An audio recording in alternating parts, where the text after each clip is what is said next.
ವೀಕ್ಷಕರೇ, ಇದು editor speak.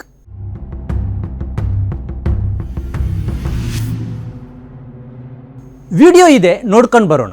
एक बात और कहना चाहूंगी कि लड़ाई लड़ी, पूरे दिल से लड़ी, लेकिन अगर प्रेसिडेंट बृजभूषण जैसे आदमी जैसा ही रहता है, उसका जो उसका बिल्कुल सहयोगी है, उसका बिजनेस पार्टनर है, वो अगर इस फेडरेशन में रहेगा तो मैं अपनी कुश्ती को त्यागती हूँ और मैं आज के बाद कभी भी आपको वहां नहीं दिखूंगा.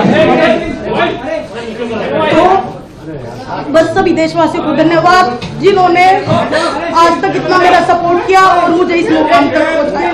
धन्यवाद.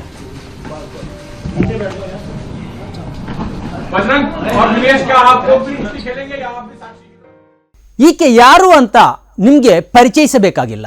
ಈ ದೇಶದ ಹೆಮ್ಮೆಯ ಕ್ರೀಡಾಪಟು ಸಾಕ್ಷಿ ಮಲಿಕ್. 2016ರ ಬೇಸಿಗೆ ಒಲಿಂಪಿಕ್ಸ್ನಲ್ಲಿ ಇವರು ಕಂಚಿನ ಪದಕ ಪಡೆದರು. ಒಲಿಂಪಿಕ್ಸ್ ಕುಸ್ತಿಯಲ್ಲಿ ಭಾರತಕ್ಕೆ ಪದಕ ಗಳಿಸಿಕೊಟ್ಟ ಮೊದಲ ಮಹಿಳೆ ಈ ಸಾಕ್ಷಿ ಮಲಿಕ್.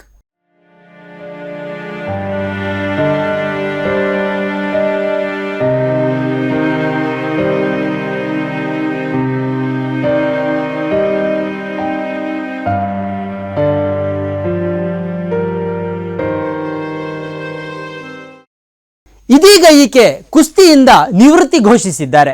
140 ಕೋಟಿ ಭಾರತೀಯರನ್ನು ಹೆಮ್ಮೆ ಪಡುವಂತೆ ಮಾಡಿದ್ದ ಮತ್ತು ಜಗತ್ತು ಭಾರತದತ್ತ ಕಣ್ಣೆತ್ತಿ ನೋಡುವಂತೆ ಮಾಡಿದ್ದ ಈ ಹೆಣ್ಣು ಮಗಳು ನಿವೃತ್ತಿ ಘೋಷಿಸಿದ್ದೇಕೆ ಅನ್ನುವುದು ಕೂಡ ನಿಮಗೆ ಗೊತ್ತು. ಬ್ರಿಜ್ಭೂಷಣ್ ಶರಣ್ ಸಿಂಗ್ನ ದತ್ತುಪುತ್ರನಂತಿರುವ ಸಂಜಯ್ ಕುಮಾರ್ ಸಿಂಗ್ ಎಂಬವ ಕುಸ್ತಿ ಫೆಡರೇಷನ್ನ ಅಧ್ಯಕ್ಷ ಸ್ಥಾನಕ್ಕೆ ಆಯ್ಕೆಯಾಗುವುದರೊಂದಿಗೆ ಸಾಕ್ಷಿ ಈ ನಿರ್ಧಾರಕ್ಕೆ ಬಂದಿದ್ದಾರೆ.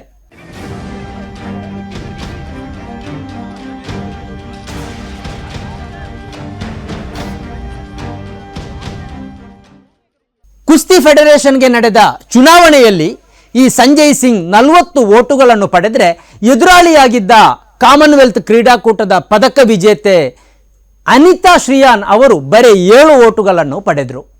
ಕುಸ್ತಿ ಫೆಡರೇಷನ್ನ ಒಟ್ಟು 15 ಸ್ಥಾನಗಳ ಪೈಕಿ 13 ಸ್ಥಾನಗಳನ್ನು ಬ್ರಿಜ್ಭೂಷಣ್ ತಂಡ ಗೆದ್ದುಕೊಂಡಿದೆ. ಈ ಮೂಲಕ ಕುಸ್ತಿ ಫೆಡರೇಷನ್ ಅನ್ನು ಬ್ರಿಜ್ಭೂಷಣ್ ತಂಡ ಒಂದು ರೀತಿಯಲ್ಲಿ ಸಂಪೂರ್ಣವಾಗಿ ಸ್ವಾಹ ಮಾಡಿದೆ. ಓರ್ವ ಮಹಿಳೆ ಕುಸ್ತಿ ಫೆಡರೇಷನ್ ಅಧ್ಯಕ್ಷೆ ಆಗಬೇಕೆಂಬುದು ಸಾಕ್ಷಿ ಮಲಿಕ್ ಬಯಕೆಯಾಗಿತ್ತು. ಆದರೆ ಈ ಬ್ರಿಜ್ಭೂಷಣ್ ಎಷ್ಟು ಬಲಿಷ್ಠ ಅಂದರೆ 15ರಲ್ಲಿ 13 ಸ್ಥಾನಗಳನ್ನು ಗೆದ್ದುಕೊಂಡ್ರು. ಗೆದ್ದ ಸಂಜಯ್ ಸಿಂಗ್ ಮೊದಲು ಮಾಧ್ಯಮಗಳಿಗೆ ಫೋಸ್ ಕೊಟ್ಟದ್ದೇ ಬ್ರಿಜ್ಭೂಷಣ್ ಮನೆಯಲ್ಲಿ. ಹಾರ ಹಾಕಿಸಿಕೊಂಡದ್ದು ಸಂಜಯ್ ಸಿಂಗ್ ಅಲ್ಲ, ಬ್ರಿಜ್ಭೂಷಣ್ ಸಿಂಗ್. ಆದ್ರಿಂದಲೇ ಈ ಬ್ರಿಜ್ಭೂಷಣ್ ನೀಡಿರುವ ಲೈಂಗಿಕ ಕಿರುಕುಳದ ವಿರುದ್ಧ 2021ರಿಂದ ಹೋರಾಟ ನಡೆಸ್ತಾ ಬಂದಿರುವ ಈ ಸಾಕ್ಷಿ ಮಲಿಕ್ ಸಹಿತ ಕಿರುಕುಳಕ್ಕೆ ಒಳಗಾದ ಕುಸ್ತಿಪಟುಗಳ ಮುಂದೆ ಶೂನ್ಯವೊಂದು ನಿರ್ಮಾಣವಾಗಿದ್ದರೆ ಅದು ಅಚ್ಚರಿಯಲ್ಲ. ಹಣಬಲ ಮತ್ತು ರಾಜಕೀಯ ಬಲದ ಮುಂದೆ ತಾವು ಏನೂ ಅಲ್ಲ ಅನ್ನೋದು ಇವರಿಗೆ ಗೊತ್ತಾಗಿ ಬಿಟ್ಟಿದೆ. ಪದಕ ಗೆದ್ದಾಗ ಬಾಯಿ ತುಂಬ ಮಾತಾಡಿದ ಪ್ರಧಾನಿ ತನ್ನದೇ ಸಂಸದನ ವಿರುದ್ಧ ಯಾವ ಕ್ರಮವನ್ನು ಕೈಗೊಳ್ಳದೇ ಇರುವುದು ಇವರಲ್ಲಿ ನಿರಾಶೆಯನ್ನು ತಂದಿದೆ.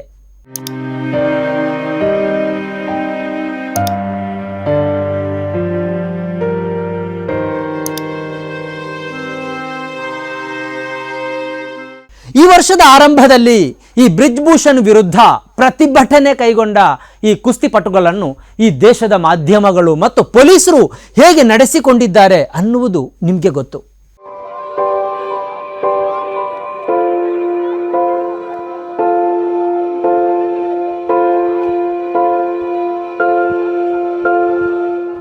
ಇದೇ ಕುಸ್ತಿಪಟುಗಳನ್ನು ಪ್ರಧಾನಿ ಬೆಂಬಲಿಗರು ಟೂಲ್ ಕಿಟ್ ಅಂದರು, ಪ್ರಾಯೋಜಿತ ಪ್ರತಿಭಟನೆ ಅಂದರು, ಅತ್ಯಂತ ತುಚ್ಛವಾಗಿ ಮಾತಾಡಿದರು, ದೇಶದ್ರೋಹಿಗಳಂತೆ ನಡೆಸಿಕೊಂಡ್ರು. 40 ದಿನಗಳ ಅವರ ಪ್ರತಿಭಟನೆಗೆ ಹಣ ಕೊಟ್ಟವರು ಯಾರು ಎಂದು ಪ್ರಶ್ನಿಸಿದರು. ಆದರೆ ಈ ಬ್ರಿಜ್ಭೂಷಣನ್ನು ಯಾಕೆ ಪಕ್ಷದಿಂದ ಹೊರಹಾಕ್ತಾ ಇಲ್ಲ ಎಂಬ ಏಕೈಕ ಪ್ರಶ್ನೆಯನ್ನು ಆ ಪಕ್ಷದ ಒಬ್ಬನೇ ಒಬ್ಬ ನಾಯಕ ಅಥವಾ ಬೆಂಬಲಿಗ ಎತ್ತಲಿಲ್ಲ.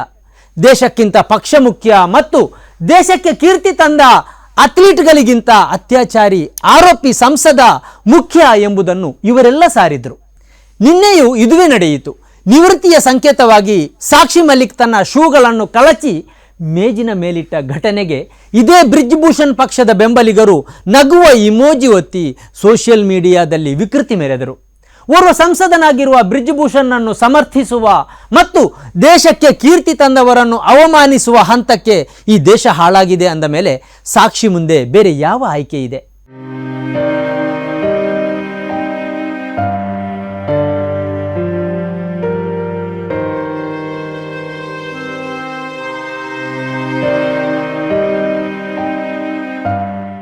ಸಾಕ್ಷಿ ಮತ್ತು ಇತರ ಕುಸ್ತಿಪಟುಗಳು ಹೊರಿಸಿದ ಆರೋಪ ನಿಜ ಎಂದು ಈಗಾಗಲೇ ದೆಹಲಿ ಪೊಲೀಸರು ದೆಹಲಿ ನ್ಯಾಯಾಲಯಕ್ಕೆ ತನಿಖಾ ವರದಿ ಸಲ್ಲಿಸಿದ್ದಾರೆ.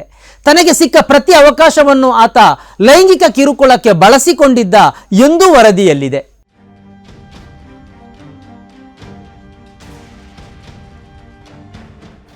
ಆದರೂ ಪಕ್ಷ ಅವರ ವಿರುದ್ಧ ಕ್ರಮ ಕೈಗೊಳ್ಳುವುದಾಗಲಿ ಪಕ್ಷದ ಚಟುವಟಿಕೆಯಿಂದ ದೂರ ನಿಲ್ಲಿಸುವುದಾಗಲಿ ಮಾಡಿಯೇ ಇಲ್ಲ. ಆರಂಭದಲ್ಲಿ ಈ ಬ್ರಿಜ್ಭೂಷಣ್ ವಿರುದ್ಧ 15ರಿಂದ 20ರಷ್ಟು ಕುಸ್ತಿಪಟುಗಳು ಲೈಂಗಿಕ ಕಿರುಕುಳದ ದೂರು ಸಲ್ಲಿಸಿದ್ದರು. ಆದರೆ ಈ ದೂರು ಇದೀಗ 6ಕ್ಕೆ ಬಂದು ನಿಂತಿದೆ. ಇದು ಬ್ರಿಜ್ಭೂಷಣ್ ಪ್ರಭಾವವನ್ನು ಸೂಚಿಸುತ್ತದೆ. ಹದಿಹರೆಯದ ಕುಸ್ತಿಪಟುಗಳನ್ನು ಬೆದರಿಸಿ ದೂರು ಹಿಂಪಡೆದುಕೊಳ್ಳುವಂತೆ ಮಾಡಲಾಗಿದೆ ಎಂಬ ಆರೋಪ ಭೂಷಣ್ ಮೇಲಿದೆ. ಕೆರಿಯರ್ನ ಭಯದಿಂದ ಈ ಹದಿಹರೆಯದ ಕುಸ್ತಿಪಟುಗಳು ಪೊಲೀಸರ ಮುಂದೆ ತನ್ನ ಹೇಳಿಕೆಯನ್ನೇ ಹಿಂಪಡೆದಿದ್ದಾರೆ. ಹೀಗಿರುವಾಗ ಸಾಕ್ಷಿ ಮಲಿಕ್ ಮುಂದೆ ಶೂನ್ಯ ಆವರಿಸಿದ್ದರೆ ಅದು ಅಚ್ಚರಿಯಲ್ಲ.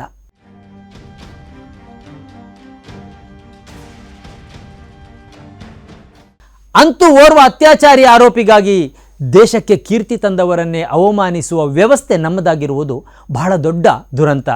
ಹಾಗಂತ ಬ್ರಿಜ್ಭೂಷಣ್ ಅಂಥವರು ರಾತ್ರಿ ಬೆಳಗಾಗುವುದರೊಳಗೆ ಈ ದೇಶದ ಗಲ್ಲಿಗಳಲ್ಲಿ ತಯಾರಾಗಬಹುದು.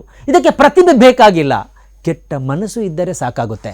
ಆದರೆ ಸಾಕ್ಷಿ ಮಲಿಕ್ರಂಥವರನ್ನು ಹೀಗೆ ತಯಾರಿಸುವುದಕ್ಕೆ ಸಾಧ್ಯವೇ ಇಲ್ಲ. ಇದಕ್ಕೆ ಅನೇಕಾರು ವರ್ಷಗಳೇ ಬೇಕಾಗಬಹುದು. ವರ್ಷಗಳ ಕಾಲ ಕಠಿಣ ಪರಿಶ್ರಮ, ಬೆವರು, ಛಲ, ಬದ್ಧತೆ ಮತ್ತು ಹೋರಾಟ ಮನೋಭಾವದಿಂದ ಮಾತ್ರ ಸಾಕ್ಷಿ ಮಲಿಕ್ಗಳು ತಯಾರಾಗಲು ಸಾಧ್ಯ. ನಮ್ಮನ್ನು ಆಳುವವರಿಗೆ ಅತ್ಯಾಚಾರಿಗಳೇ ಮುಖ್ಯವಾಗಿದ್ದಾರೆ. ಇದರ ಆಚೆಗೆ ಏನು ಹೇಳೋಣ? ಈ ಕಾರ್ಯಕ್ರಮದ ಪ್ರಾಯೋಜಕರು Gadiyar group of companies, specialised in piling and shoring, engineering consultancy, firefighting, steel structures, real estate. Office, SIT Tower, Silicon Oasis, Dubai, UAE.